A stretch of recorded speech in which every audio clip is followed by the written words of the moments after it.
В Душанбе презентовали легкий многоцелевой самолет Л-410NG. Турбовинтовое воздушное судно чешской компании iCraft Industries вмещает 19 пассажиров и может использоваться для местных воздушных линий.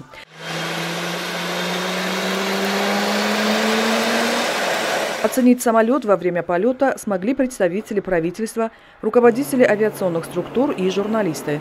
Для них провели демонстрационный полет. Л-410NG сертифицирован Европейским агентством по авиационной безопасности.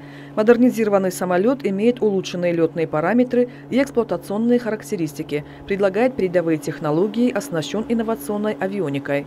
Многоцелевой самолет, специализирующийся на применении различных взлетно-посадочных полос, так же как укороченные оперирования для взлета и посадки на грунтовых полосах, на травяных и даже заснеженных. Характеризуется низкими эксплуатационными затратами.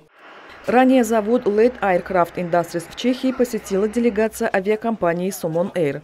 Целью визита стало ознакомление с процессом производства самолетов Л-410NG, а также обсуждение вопросов обучения технического и летного персонала авиакомпании. Кроме того, делегация встречалась с представителями чешских экспортных компаний по вопросам финансирования возможного приобретения самолетов. Somon Air рассматривает различные варианты расширения своего авиапарка для осуществления внутренних и региональных полетов, в числе которых и самолеты чешского производства.